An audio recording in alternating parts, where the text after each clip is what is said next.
चुनाव की तैयारी में, चुनाव के प्रबंधन में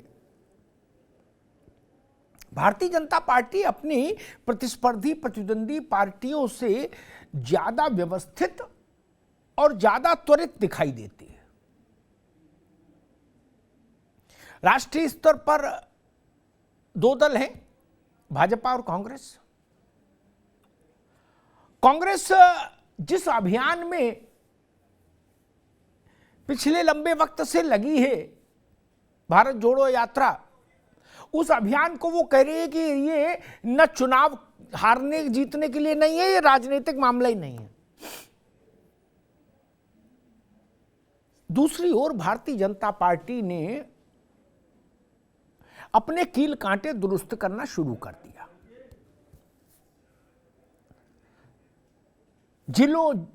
जिलों में बैठकें, नगर में बैठकें, मंडल स्तर पर बैठकें, उसके बाद तमाम किस्म के अभियान, फिर राज्य की बैठकें और अब नेशनल एग्जीक्यूटिव।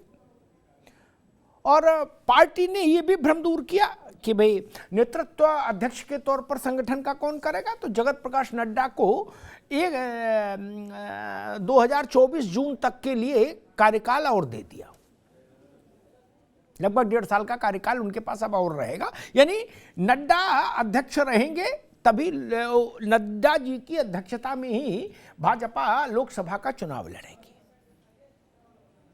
ठीक, कांग्रेस अभी ये तय कर रही है कि भारत जोड़ो यात्रा के बाद वो चुनाव की प्रक्रिया में काम करना मेरे ख्याल से शुरू करेगी, उसके लिए कोई रणनीति बनाएगी। अभी तक तो वो गए non political, so called non political exercise में व्यस्त है। रीजनल पार्टीज में भी आप देखिए, चुनाव को लेके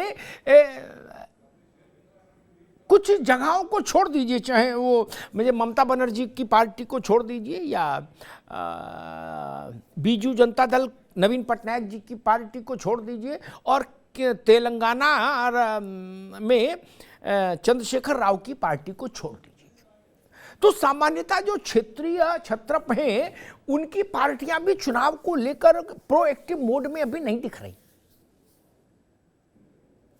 उत्तर प्रदेश में बसपा हो, सपा हो और दूसरी पार्टियां हो अन्य राज्यों में, लेकिन भाजपा ने कम से कम इस मामले में एक लीड ली है चुनाव की तैयारियों में।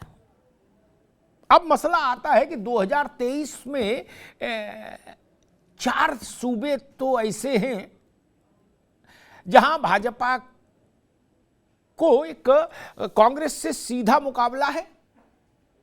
कर्नाटक नहीं, कर्नाटक में तो कांग्रेस से सीधा नहीं है, लेकिन हाँ 3 राज्य ऐसे मान लीजिए, मध्य प्रदेश, छत्तीसगढ़ और राजस्थान, और ये वही 3 राज्य हैं जो मोदी युग के बाद भाजपा हारी थी एक साथ। बाद में उसने अपने राजनीतिक क्रियाकलापों से, कौशल से मध्य प्रदेश में सत्ता परिवर्तन करा लिया, लेकिन जनादेश में हारी थी 3 राज्यों में। और कर्नाटक भी मैंने इसलिए आरंभ में जोड़ा था चौथे राज्य के रूप में, क्योंकि कर्नाटक में भी भाजपा हारी थी, लेकिन बाद में उसने अपने गुणा गणित से वहां सत्ता परिवर्तन करा दिया। इन 4 राज्यों में चुनाव है, और 5वां एक महत्वपूर्ण तेलंगाना, उसके बाद नॉर्थ ईस्ट के। तेलंगाना में भारतीय जनता पार्टी जीतने के लिए चुनाव लड़ रही हो ऐसा नहीं लगता। अभी इस चुनाव में उसकी अधिकतम स्थिति मुझे जो दिखती है वो ये कि वो वहां चंद्रशेखर राव की पार्टी के लिए एक बड़ी और कड़ी चुनौती पैदा करते हैं। लेकिन असली बैटल ग्राउंड है मध्य प्रदेश, राजस्थान, छत्तीसगढ़ और कर्नाटक। कांग्रेस और भाजपा का 3 राज्यों में तो सीधा मुचैटा है। यहीं से तय हो जाएगा कि राहुल गांधी का, जो लोग कहते हैं कि भाई राहुल गांधी की पोजीशनिंग बेहतर हुई है, राहुल गांधी की पर्सनालिटी में निखार आया है, पीपल्स कनेक्ट हुआ, जनता से उनका संवाद हुआ है, वो सब इन 3 राज्यों के परिणाम बताएंगे। और नरेंद्र मोदी का ऑरा और नरेंद्र मोदी की सरकार की नीतियां जनता को कहां तक प्रभावित कर पा रही हैं, इसका इम्तिहान हो जाएगा। और उन मसलों का भी इम्तिहान हो जाएगा जो मसले विपक्ष अपने ढंग से उठाता है और भाजपा उस पर अपने ढंग से उत्तर देती है। वो मसले हैं बेरोजगारी, वो मसले हैं महंगाई, वो मसले हैं पुरानी पेंशन। इस तरह के जो मसले हैं, उन मसलों का भी एक लिटमस पेपर टेस्ट हो जाएगा 2023 में। उसके बाद एक मतलब जिसको आप कहें कि एक रिपोर्ट कार्ड के साथ 23 के चक्रव्यूहों के भाजपा, कांग्रेस और क्षेत्रीय छत्र 24 के चुनावी महासमर में उतरेंगे। तब वहां से तय होगा कि हिंदुस्तान पर शासन कौन करेगा, तीसरी बार फिर मोदी या कुछ और 24 में तभी विपक्षी एकता का मसला भी कसौटी पर कसा जाएगा। हालांकि 24 का जनरल इलेक्शन अभी काफ़ी दूर है, लेकिन अभी की तस्वीर पर अगर हम बात करें तो कोई एक मुद्दा ऐसा नहीं है जो पैन इंडिया यानी पूरे भारत की राजनीतिक परिदृश्य को प्रभावित कर रहा हो। कोई एक ऐसा मुद्दा, कई बार ऐसा होता है कि एक केंद्रीय मुद्दा होता है, वो सब मुद्दों पर भारी होता है। वैसी स्थिति नहीं, इसलिए अलग अलग पॉकेट्स में अलग अलग ढंग से तमाम मुद्दे रहेंगे, ऐसा लग रहा है। पूरा वर्ष 23 का चुनाव में जाएगा, जिसमें छोटे राज्यों को छोड़ भी दें तो भी मध्य प्रदेश, राजस्थान, छत्तीसगढ़ और कर्नाटक ये बड़े राज्य हैं। और इन सबको अगर जोड़ें तो इन सब में जो लोकसभा की सीटें हैं, उस दृष्टि से अगर देखें तो भारतीय जनता पार्टी का स्टेक बहुत है। और 23 के समापन के बाद नगाड़ा बज जाएगा 24 का। मुझे लगता है कि 17-18 में, 14 में मोदी जी आए राष्ट्रीय पटल पर, प्रधानमंत्री हुए। 17-18 में और 24 में जो चुनाव हुए या 19 में भी जो लोकसभा का चुनाव हुआ, उसमें और 24 में एक तात्विक, एक प्रमुख अंतर मेरी दृष्टि से यह भी होगा कि सारे पत्ते अब दिख चुके, शो हो गए। अब भाजपा भी ये नहीं कह सकती कि कुछ पत्ते हमारे पास हैं जो अगली बार दो तो दिखाएंगे, अगली बार सरकार बनवाओ तो दिखाएंगे ना। पत्ते सब दिख गए। जनधन है, उज्ज्वला है, जो भी जितना भी जो कुछ है, एयरपोर्ट है, हाईवे है, एक्सप्रेसवे है, सुपर एक्सप्रेस, जो भी है सब कुछ दिख गया। वादा जो भी है, किसान की आय दूनी तीनी, जो भी सब कुछ दिख गया। सारे पत्ते, जितने भी ताश के पत्ते हैं हाथ में होते हैं, वो सब शो हो गए। अमिताभ तिवारी, आप इस बात से सहमत हैं? 24 के इलेक्शन में जब बीजेपी जाएगी तो कोई वादा करने लायक पत्ता नहीं होगा कि ना ये जो रह गया इस अब की देव तो करें। परफॉर्मेंस पर ही वोट मांगेगी। प्रशांत पटेल जी, 6 सरकारें हैं आपकी, ठीक, जिसमें कर्नाटक और मध्य प्रदेश की सरकार जनादेश मतलब चुनाव के बाद दूसरी थी, लेकिन आपने अपने कौशल से उसको बदल दिया रूप स्वरूप उसका, ठीक। 9 में 6 आपके पास है, तो स्वाभाविक है ये 6 आप रिटेन करें और बाकी 3 के लिए लड़ें। बड़ी चुनौती है, और वो भी 1 साल के इस पूरे साल में इन चुनावों में रहना है और उसके बाद लोकसभा में जाना है। त्रिपाठी जी, भाई आपकी पार्टी तो माघ मेले के मूड में है। लग रहा है कि प्रयाग में धोनी रमाली बोले अभी क्या कर रहे हो आप, 1-1.5 महीने 2 महीने से बोले हम जो कर रहे हैं उसका चुनाव से कोई लेना देना नहीं। भाजपा जो कर रही है चुनाव का प्रबंधन से जुड़ के कर रही है। आपकी पार्टी के मुखिया से पूछो तो वो कहते कि नहीं, अभी जो हम कर रहे हैं उसका चुनाव से कोई लेना नहीं देना नहीं, जीते चाहे हारे हम। अभी हम एक्स्ट्रा करिकुलर एक्टिविटीज में हैं, इलेक्शन एक्टिविटीज में, पॉलिटिकल एक्टिविटीज में बाद में आएंगे। त्रिपाठी जी, हाँ, इतना जरूर आप कहते हो कि प्रधानमंत्री, तो बोले भाई अगर विपक्ष से बनेगा तो बोले जिसकी सीटें ज्यादा होंगी उसका बनेगा। और आप ये जानते हो कि विपक्ष में स्वाभाविक तौर पर कितनी भी बुरी स्थिति हो, संख्या कांग्रेस की ज्यादा होगी सबसे, क्योंकि बाकी रीजनल फोर्सेस हैं। कांग्रेस के आत्मविश्वास को बधाई और राहुल गांधी की उस ताकत को बधाई कि इस भरी ठंड में वो टी शर्ट पहन रहे हैं, दोनों को बधाई। एक बात मैं कह के नेहा यादव के पास चलूंगा। ध्यान रखिए, लोकतंत्र में जनादेश पाना एक काम है, उसके बाद उस जनादेश को, उस सरकार को बनाए रखना भी काम है। और ऐसा मत पिक्चर पेंट करिए कि मोदी आए इसलिए सरकारें गिरने लगी। भजन लाल पूरी एक रात में पूरा साइन बोर्ड बदल दिए थे, तब तो इंदिरा गांधी थी। करते सब वही हो भाई साहब, मत बताओ। यहां तो थोड़ा बहुत टाइम भी लगा, कर्नाटक में भी लगा, मध्य प्रदेश में तो मेरे ख्याल महीना भर ड्रामा चला। इंदिरा गांधी के रिजीम में तो टेलीफोन पे काम होता था, बोले बोर्ड बदलो, रामलाल एंड सन्स की जगह इस पे लिखो श्यामलाल एंड सन्स। बोले जी मैडम। लोग पार्टी बदल, सरकार बदल गई। और नहीं बदला जिसने, राम सुंदर दास बिहार, हटा दिए गए, चुनाव करा दिया। इसलिए महाराज ऐसा नहीं है, ये नहीं कहो कि नहीं हम तो वो बरगदिया घाट वाले बाबा थे। ऐसा थोड़ी ना, आप भी राजनीति कर रहे थे, आप भी ये सब छल छद्म खेल कर रहे थे जो ये कर रहे हैं, और दूसरे आएंगे वो भी वही करेंगे। ये सियासत है, कोई शतरंज कथा है क्या? सब वही करते हो। इसमें ये मॉरल ग्राउंड राहुल गांधी ले लेते हैं, ठीक है, मंच पर चढ़ के कोई कुछ भी बोले, लेकिन सच्चाई है। मॉरल फॉरल क्या होता राजनीति में? मॉरलिटी का काम करना है तो किसी स्कूल में पढ़ाओ जाके।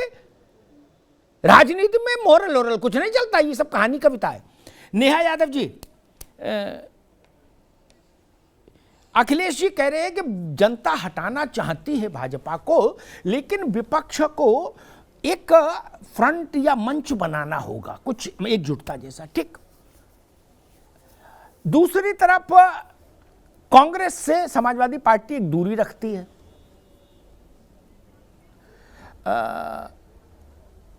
नॉन कांग्रेस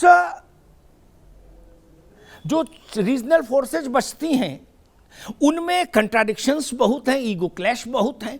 केसीआर की अलग कहानी है, ममता जी की अलग। अमर्त्य सेन ने कह दिया कि भाई ममता बनर्जी प्रेसिडेंशियल कैंडिडेट हैं, अरे प्राइम मिनिस्टर कैंडिडेट हैं, ठीक। अब केसीआर अलग रुपया फूंके पड़े हैं, पूरा रीजनल से नेशनल पार्टी बना दिए। तो इन सब झंझटों के बीच में आपको लगता है कि एक बीजेपी से मुकाबला करने के लिए एक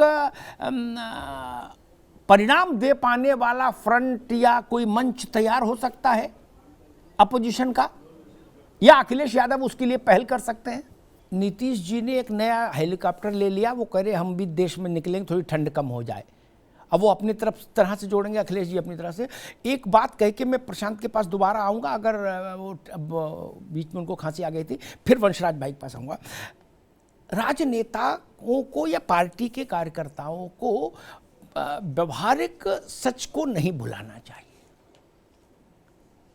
हम मान लें कि जितने बातें समाजवादी पार्टी ने कही कि वो सब सही हैं, क्या कि भाजपा ने कुछ नहीं किया और उसकी जन विरोधी कौन सी नीतियां बताई वो सब हो गई, ठीक। उसके बाद 22 में अभी चुनाव हुआ, देश के सबसे बड़े सूबे में जहां समाजवादी पार्टी को काम करना होता है, करती है। तब तक तो सारे जन विरोधी चेहरे साफ हो गए थे अकॉर्डिंग टू समाजवादी पार्टी। जनता ने वोट दिया ना, और यही जनता लोकसभा में भी वोट डालेगी। जनता एक में नेहा भी नहीं, दोबारा में आएगा भी नहीं, वही जनता वोट डालेगी। जनता तो बाहर से आती नहीं। ये सोचना चाहिए कि ऐसा क्या है कि हम जो चार्जशीट बना के ले जाते हैं जनता उस पर वोट नहीं करती। फिर तो इसका मतलब है कि जनता के साथ कनेक्ट में प्रॉब्लम। वही प्रश्न जो मैंने शुरुआत में आपसे किया था कि अब आपके पास नया वादा करने के लिए कुछ नहीं, सारे वादे जनसंघ के समय से लेके अब तक के जो थे वो आपने कुछ, राम मंदिर और वो उस जो 370 विचारधारा वाला वो हो गया, ठीक। बाकी सबने जनता ने देख लिया कि भाई इसकी आय दूनी कर देंगे, उसकी 3 गुनी कर देंगे, 2 करोड़ देंगे नौकरी, 4 करोड़ देंगे, 10 करोड़ दे पाए नहीं दे पाए, दोनों बातें जनता जान गई।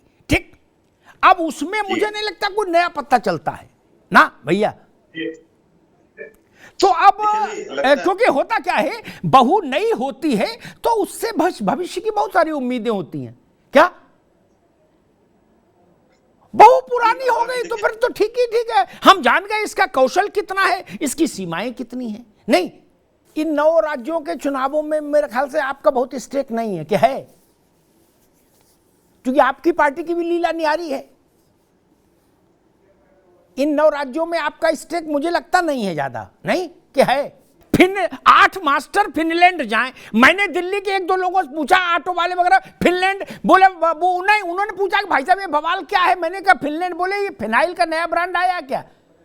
अरे वहां को जाने फिनलैंड क्या मसला है यार, 8 आदमी में फिनलैंड हुआ है तो क्या और नहीं हुआ है तो क्या।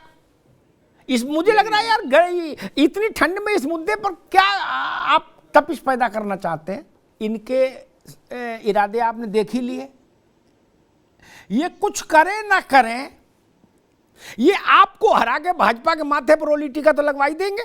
जहां 500 वोट भी ये ले लिए विधानसभा में, 1000 वोट भी, वहां गुजरात हो जाएगा। ये आरंभिक आकलन है, इससे सहमत है? फिर मैं अमिताभ तिवारी से पूछूंगा, वो आंकड़ा समझाएंगे इसका। भैया त्रिपाठी जी, आपको संकट भाजपा का नहीं है, आपको संकट केजरीवाल जी की पार्टी का है। ये एक बड़ा जेन्युइन सवाल है। हमने गुजरात देखा, ठीक, कांग्रेस अपने जन्म से लेकर आज तक सबसे निचले पायदान पर गुजरात में इसलिए पहुंच गई है ना, क्योंकि वहां आम आदमी पार्टी ने सेंध लगाई और विधानसभा का जो वो है बकेट बहुत छोटी होती है। 2 लाख से लेके मेरे ख्याल 3.5 लाख तक की रेंज में देश भर में विधानसभाएं होंगी वोट में। अब ये इनके जो मंसूबे हैं वो आपको दिख ही रहे हैं कि भाई मध्य प्रदेश, छत्तीसगढ़ और कहां सब जगह जाएंगे। एक इलेक्शन स्ट्रेटेजी को समझने वाले विद्वान के तौर पर आप मुझे समझाइए, क्या आम आदमी पार्टी कांग्रेस के लिए थ्रेट है वोट काटने के संदर्भ में? बाकी भाषणबाजी छोड़ दीजिए, सब लोग कहते, मैंने नेताओं से व्यक्तिगत बातचीत में भी इस बात को इसी अंदाज में रखा, बड़े नेताओं से वही सवाल रखता हूं कि भाई सब जितने भी हैं दल छोटे, वो बता दिया वो लोग बीजेपी के बी टीम है। मैंने कहा आप क्या कथा कर रहे हो, आप अपनी कोई बी टीम क्यों नहीं तैयार कर पाए अभी तक? भाई आप भी करना, आप राजनीति करने आए हो ना, आप क्यों नहीं कर पाए? बोले ओवैसी बीजेपी को जिताने के लिए मैदान में, मायावती जी बोले बीजेपी को जिता रहे, केजरीवाल जी बीजेपी को जिता रहे। तो हमने कहा फिर आप भी कुछ कर लेते। नहीं, तो जो अपोजिशन है वो ये नैरेटिव तो सेट करता है। जब वो हार जाता है तो वो अब हार का ठिकाना किसके सर फोड़े, तो वो या तो वो हाथी को कह देगा या ओवैसी को कह देगा, या कह देगा कि भाई केजरीवाल ने आके झाड़ू लगा दी गुजरात। उत्तर प्रदेश चूंकि स्वाभाविक है उसके पास सबसे ज्यादा लोकसभा की सीटें, इसलिए उसके वहां की स्थिति थोड़ी सी वैसी हो जाती है। उत्तर प्रदेश में बीएसपी वो सीट जीतती है नहीं जीतती है, लेकिन उसके पास वोट परसेंटेज हमेशा रहा। और मेरे ख्याल से लंबे समय से 15 से 20% तो बुरे समय में भी रहा वोट उसके पास। मायावती ने कहा कि हम किसी से अलायंस नहीं करेंगे, हालांकि मायावती जी का भी घोषणा का कोई बहुत तो वो नहीं कि पत्थर की लकीर है, वो भी वक्त पर देखती हैं। और काशीराम जी ने उनको ट्रेनिंग दी है कि जब भी निगोशिएशन हो तो ज़्यादा से ज़्यादा अपने पक्ष में चीज़ें रहें, ऐसी रणनीति करो। बीएसपी के इस घोषणा को वैसे आप किस तरह से देखते हैं कि हम अकेले लड़ेंगे? अब हमारा तजुर्बा ये कहता है कि बसपा को अकेले लड़ना चाहिए, क्योंकि जैसे आम आदमी पार्टी है वैसे ही मुझे लगता है कि जिन राज्यों में भी चुनाव होना है, इंक्लूडिंग कर्नाटक, तेलंगाना, कर्नाटक, छत्तीसगढ़, मध्य प्रदेश, राजस्थान, यहां बीएसपी के पास 1% 2% कुछ ना कुछ वोट है सब जगह। सोचिए 22 से 44 डबल कर लिया, और यादव वोटर में भी इसीलिए वो। और 17 के चुनाव के बाद समाजवादी पार्टी के एक मित्र ने मुझसे कहा था कि 20% तो हमारा यादव चला गया उत्तर प्रदेश में भाजपा में।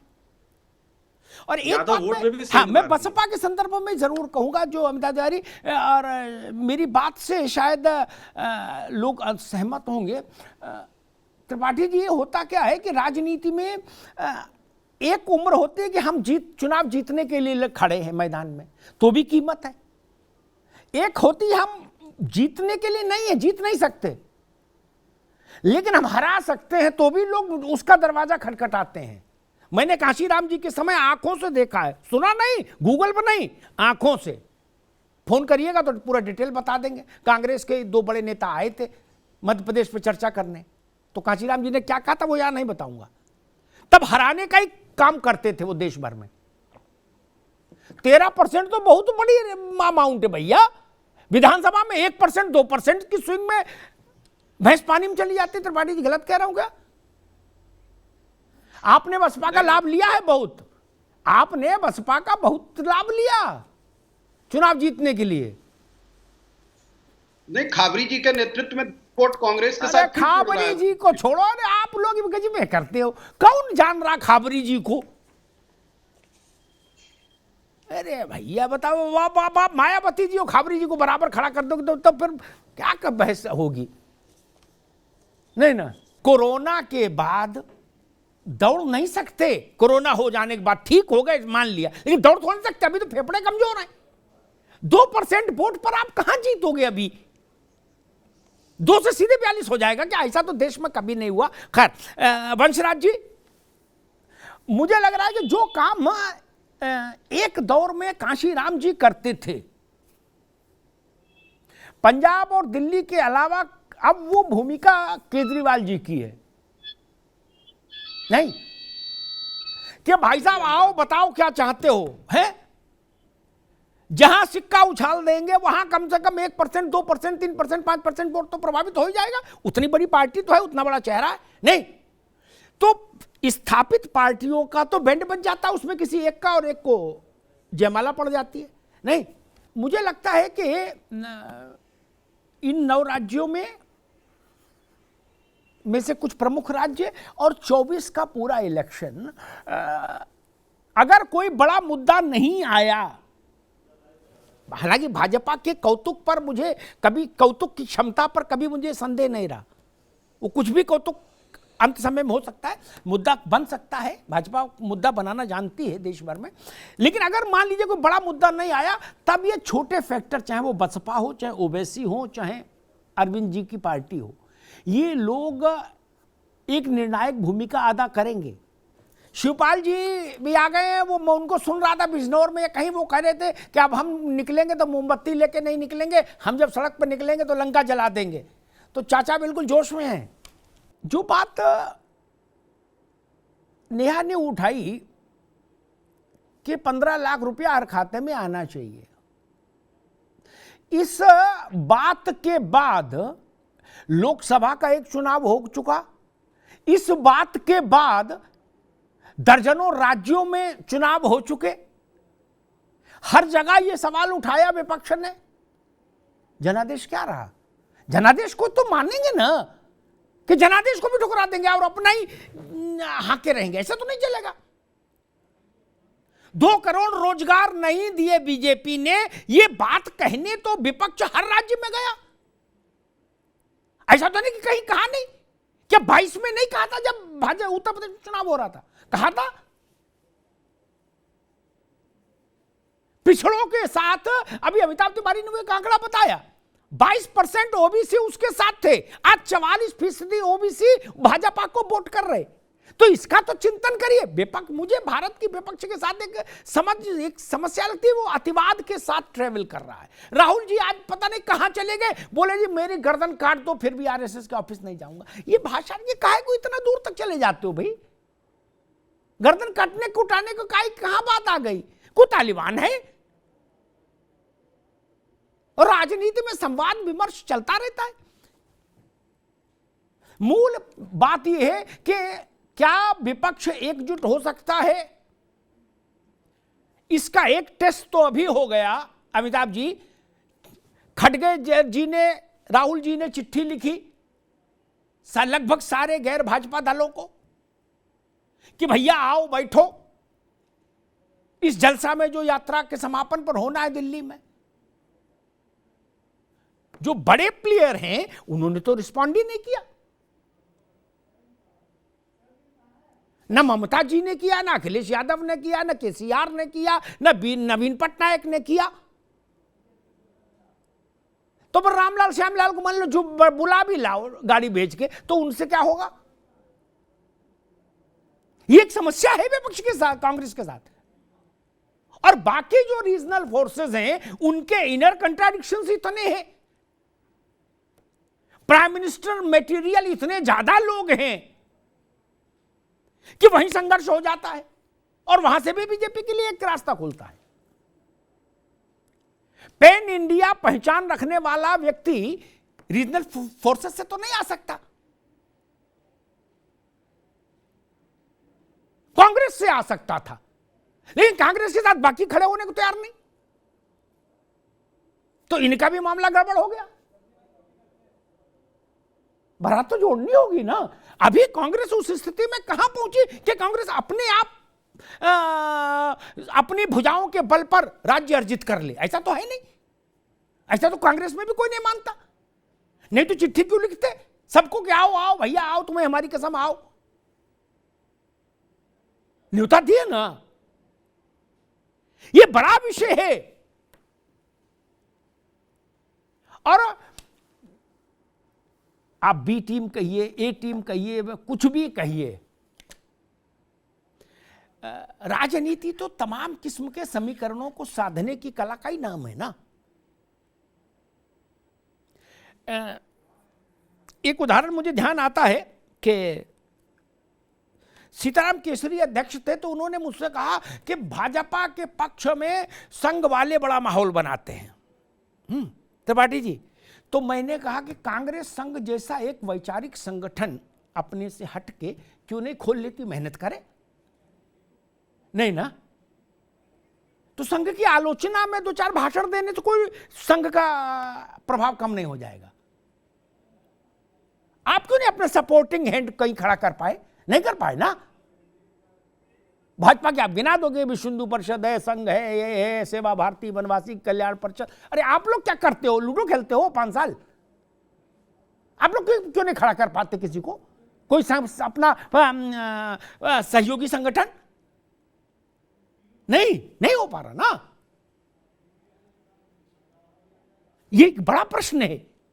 आप इस आधार पर भाजपा को थोड़ी ना खारिज कर दोगे कि उसके पास 20 सहयोगी संगठन है। आप 30 क्रिएट कर लो। क्या कहीं रोक है संविधान में? नहीं ना। इसलिए मुझे लगता है कि यहां भी एक बीजेपी को एज मिलती है, एक बढ़त मिलती है। और जितने भी ऐलान हैं उनका पोस्टमार्टम कितनी बार हो चुका। इस देश के इतिहास में सबसे बड़ा किसान आंदोलन भारत ने देख लिया। उसके बाद देश के सबसे बड़े सूबे में चुनाव वोट पड़ गया। जीएसटी के बाद गुजरात में चुनाव हुआ था, सरकार बनी थी। अब जीएसटी और गुजरात दोनों एक ही। जीएसटी का सबसे ज्यादा मामला वहीं, कारोबार वहीं है सबसे ज्यादा। विपक्ष इन चीजों को भी मुझे लगता है कि ओवरलुक कर देता है। वो एक रिटोरिक है कि भाई ठीक है, अपना ही भाषण देना है। जब तक आप ये नहीं देखोगे कि ऐसा होने के बाद भी कैसे जीत गए, तब तक आप समस्या का समाधान कैसे खोजोगे? और भारतीय जनता पार्टी के एक नेता हमसे कह रहे थे कि हमने लगभग जो हमारी वैचारिक प्रतिबद्धताएं थी वो जनसंघ के समय से उसमें से अधिकांश पूरी हो गई। लेकिन मुझे लगता है कि कॉमन सिविल कोड अभी एक मुद्दा बचा हुआ है और लोकसभा चुनाव में जाने से पहले सरकार उस पर कोई कदम, वो कितना बड़ा कदम होगा वो तो भविष्य जाने, लेकिन कोई कदम उठा सकती है कॉमन सिविल कोड पर। अब विपक्ष को यह तय करना होगा कि अगर सरकार उस पर कोई कदम आगे बढ़ाती है तो आप उसके काउंटर में क्या बोलेंगे और क्या लाएंगे। ये मुझे मेरी समझ कहती है कि 24 में वो एक केंद्रीय मुद्दा हो सकता है अगर राष्ट्रीय सुरक्षा से जुड़ा कोई तात्कालिक मुद्दा नहीं आया तो। राष्ट्रीय सुरक्षा से जुड़ा कोई मुद्दा आ जाता है फिर तो चुनाव में किसी और मुद्दे की कोई जगह ही नहीं होती है, पूरा देश एक साथ खड़ा हो जाता है। त्रिपाठी जी गलत तो नहीं कह रहा, लेकिन अगर वो नहीं आया तो मेरी सिक्स सेंस कहती है कि कॉमन सिविल कोड एक बड़ा मुद्दा होगा। राजनीतिक दलों को उस पर अभी से पोजीशनिंग लेने का अभ्यास शुरू कर देना चाहिए। धन्यवाद।